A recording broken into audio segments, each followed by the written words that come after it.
YouTube.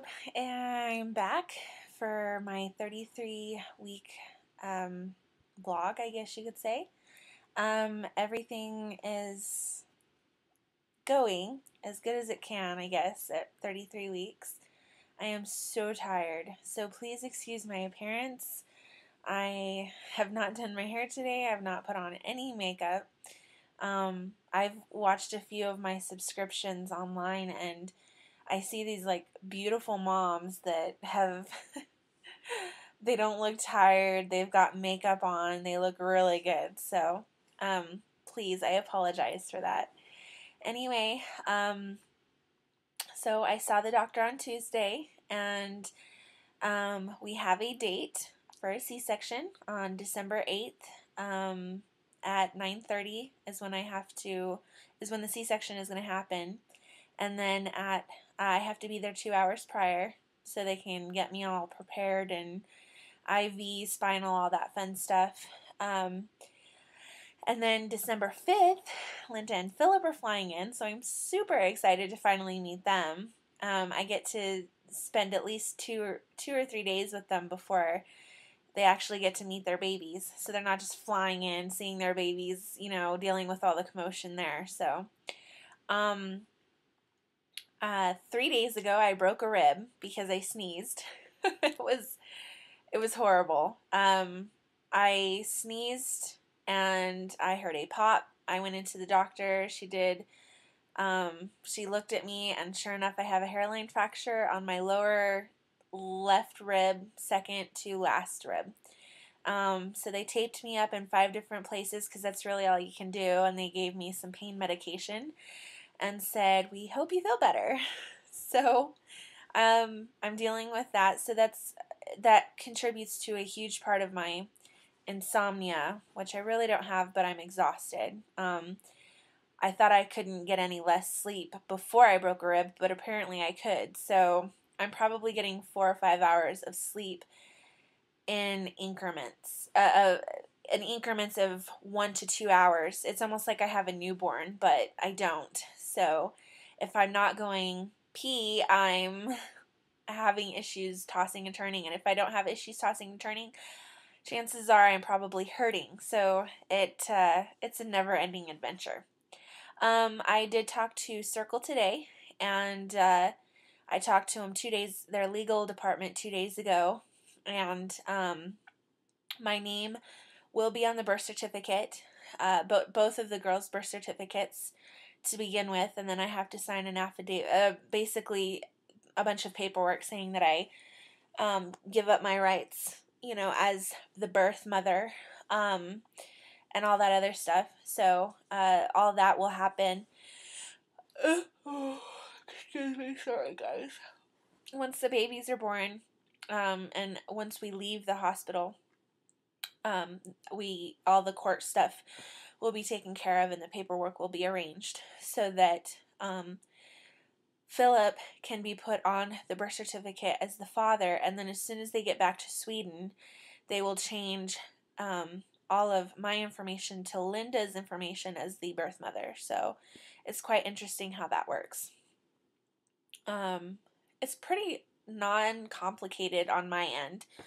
On the lawyer's end and Circle's end, it's been, I'm sure, pretty hectic. So I did get my post-birth order, so the hospital is ready for me at any time if I were to go before my C-section, which I'm really hoping I don't, because everything's kind of been planned around that day. So I'm kind of hoping, just for convenience sake, that I make it to the 37-week mark, which would be my C-section date.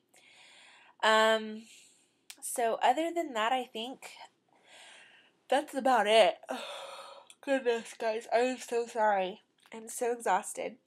My husband will hopefully be home for the C-section.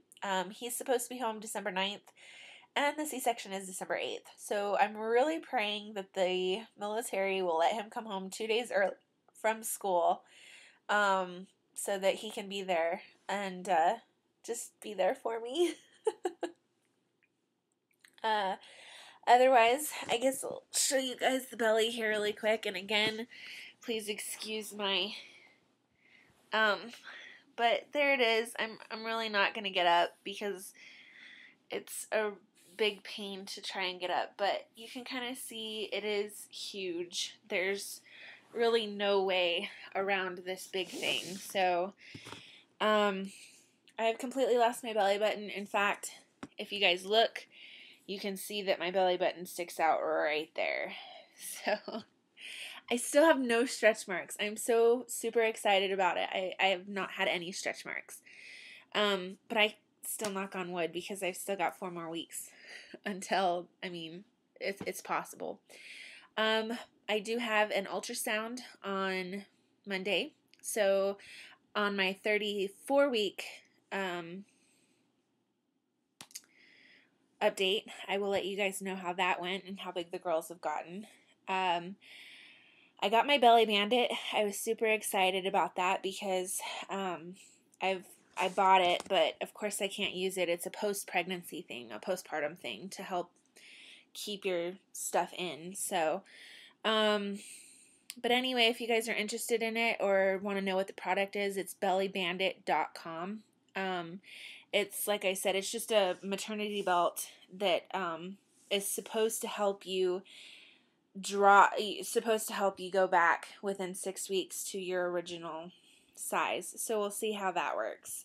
I really got it for my C-section because when I have my C-sections, I feel like I'm going to fall out. Like, I feel like my insides are going to fall out. So I'm really not looking forward to feeling that way again, but it's for a good cause. I'm trying to think. I really don't, goodness, I look like a mess. It's really quite embarrassing, actually. Otherwise, everything is just happening, really. Just taking it day by day. I do have a lot of Braxton Hicks. I am drinking a lot of water, though, and resting a lot, so I think that really helps bring it down a lot. Sorry. They took my blood pressure when I was at the doctor a couple days ago, and it was 140/80, so they were a little concerned about that, so we kind of got to watch that. I'm not swelling unless I'm on my feet a lot, which I'm not because I try not to be. And then I think that's about it. I'm measuring 51 inches now. So in a week, I went from 49 inches around to 51 inches around. I do not have heartburn. I do not have, any indigestion problems. I've pretty much been lucky on that as well. I am leaking. I think I told you guys that a couple of weeks back. I'm not leaking as bad, but I am leaking still.